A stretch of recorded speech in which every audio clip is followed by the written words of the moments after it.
안녕하세요, 황태입니다. 작년에 그 운동 시작하기 전에 저는 오십견으로 집사람은 엘보우로 고생을 했습니다. 근데 아내는 워낙에 팔목이 좋지 않아요. 그래서 이 명절을 전후에 맨날 손목이 아프다라는 호소를 합니다. 뭐 그럴 때 제가 할 수 있는 건 뭐 설거지밖에 없으니까 뭐 설거지 이렇게 도와주는 것으로 그냥 제 임무를 완수했다라고 생각했습니다. 그리고 뭐 또 손목이 아픈 것도 그러다 말다를 반복하기 때문에 저는 원래 그렇게 심각하게 생각하지 않았습니다. 그리고 원인도 뭐 그냥 별로 궁금하지 않았던 것 같아요. 그저 저는 그냥 무리한 가사일을 많이 하다 보니까 생기는 약간의 통증? 뭐 그 정도로 생각했죠. 근데 최근 이제 우리 집사람이 골프를 이제 배우고 이제 뜨개질을 하면서 상황이 악화되더라고요. 계속 또 손목이 안 좋다는 거예요. 그런 차에 이제 헬스장에서 이제 이렇게 운동을 하면서 새로운 사실을 배우게 됐습니다. 엘보의 원인을 알게 된 겁니다. 테니스나 골프를 치는 사람들은 주로 이제 엘보가 걸리는데요. 엘보의 원인은 명확합니다. 한쪽 근육을 편파적으로, 일방적으로 썼기 때문에 생기는 병이라는 겁니다. 이제 그 코치는 이런 식으로 설명하더라고요. 기랑근이라는 개념이 있는 거예요. 기랑근이라는 개념은 반대되는 근육이란 그런 의미입니다. 예를 들어서 무언가를 쥘 때 쓰는 근육이 있고요. 무언가를 펼 때 쓰는 근육이 따로 있다는 겁니다. 근데 이제 우리가 한쪽 근육만 쓰면요, 상대적으로 반대쪽 근육이 약해지는 거죠. 그리고 균형이 깨지면서 문제가 생기는 겁니다. 예를 들어서요, 야구 투수들은 주로 공을 던집니다. 던질 때는 삼두근이 주로 사용되는 거죠. 근데 삼두근의 반대는 이두근입니다. 근데 삼두근만 쓰다 보면요, 이두근이 그냥 상대적으로 발달하지 못하는 거예요.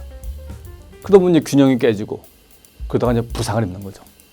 우리가 부상을 입는다는 건 이미 부상을 입을 준비가 돼 있다는 겁니다, 몸이요. 우리 투수들이 노냥 어깨 부상을 당하잖아요. 대부분 여기서 기인합니다. 그래서 프로야구 스카우터들은요, 이두근 상태를 보고 선수를 뽑는답니다. 이두근을 방치하고 삼두근만 키운 선수는요, 부상이 높은 거죠. 그래서 기피를 하는 겁니다. 여러분, 축구도 그래요. 공을 찰 때는요, 대퇴사두근이 강하게 수축하고 기랑근인 슬와근이 이를 잡아줍니다. 근데 슬와근이 약해지면 균형이 맞지 않은 거죠. 그러면서 부상을 입는 겁니다. 그렇기 때문에 부상을 방지하기 위해서는요, 맨날 쓰던 근육 말고 반대 근육을 이제 의도적으로 키우는 그런 운동을 해야 하는 겁니다. 그게 엘보하고 무슨 이제 관련이 있냐고 제가 이제 물어봤습니다. 근데 코치가 이렇게 얘기하다고요. 엘보는 손으로 뭔가 잡기 때문에 오는 겁니다. 여러분, 골프하고 테니스 보세요. 계속 잡잖아요. 그렇죠? 골프도 클럽을 잡고 테니스도 두꺼운 그 클럽을 잡습니다. 계속 쥐는 거죠. 쥔다는 거는 잡는 근육은 발달하는 겁니다. 근데 펴는 근육은 상대적으로 발달하지 못하는 겁니다. 그러면서 균형이 깨지고 그러면서 엘보가 오는 겁니다. 여러분, 이런 개념 들어보셨어요? 전 난생 처음 듣는 개념입니다. 근데 그럴듯하더라고요. 그래서 제가 그럼 어떻게 하면 되냐? 엘보에 걸렸으면 어떻게 하면 되냐? 그랬더니 그 친구 답은 명확한, 원리는 간단하다는 거예요. 반대 근육을 강화시키는 그런 훈련을 하면 된다는 겁니다. 그러면서 자신이 개발한 엘보 치료 운동을 가르쳐 주는 거죠. 굉장히 간단해요. 팔을 쭉 펼쳐요. 손에 고무줄 같은 걸 끼고 이렇게 쭉쭉 펴는 운동. 이런 운동 합니다. 여러분, 이런 운동 해보셨어요? 이걸 한 12번씩 한 서너 세트를 한번 해보세요.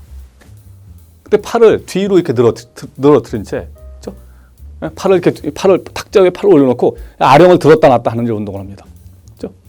여러분, 이런 운동 해보셨어요? 대부분의 사람들은요, 한 번도 한 적이 없는 이상한 동작입니다. 저도 한번 해봤어요. 굉장히 어색해요. 이게 도대체 운동이 될까? 이런 생각이 들더라고요. 근데 놀랍게도요, 이 훈련을 몇 주 안에는 엘보가 나았습니다. 코치의 말이 맞다, 진실이다 하는 게 증명된 거죠. 운동은 제게 중형의 중요성을 가르쳐 주었습니다. 그리고 중형은 뭘까요? 중형은 처신입니다.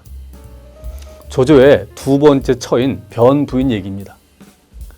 조조는 전쟁을 치른 후 전리품으로 장식물을 얻으면 제일 먼저 그녀에게 좋은 곳을 고르겠습니다.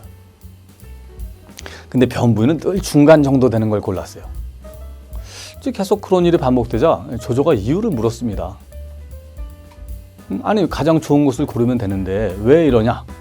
근데 그녀가 이렇게 말합니다. 가장 좋은 걸 고르면 탐욕스럽다 할 것이고 가장 형편없는 것을 고르면 위선적이라 비난할 것이기 때문에 중간 정도의 것을 골랐습니다. 라고요. 이게 이중텐이라는 사람의 책에 나온 대목입니다.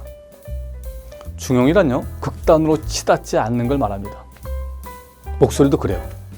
뭔가 큰 소리를 내는 것은요, 중용에서 벗어나요.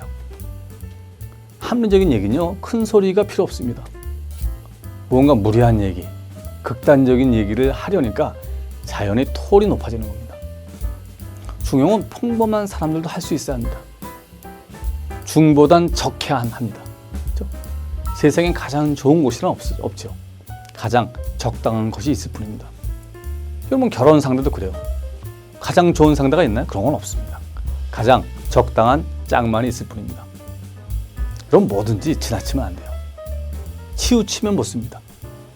운동도 그래요. 운동을 너무 안 하는 것도 문제지만요, 지나치게 하는 것도 문제입니다. 저는 운동의 전도사를 제가 자처하지만 전 늘 무리하지 않으려고 했습니다. 너무 오래 하지 않고, 그렇죠? 너무 무거운 것은 들지 않으려 하고 적당히 하려고 했습니다. 저는 운동에서 삶을 배웁니다. 감사합니다.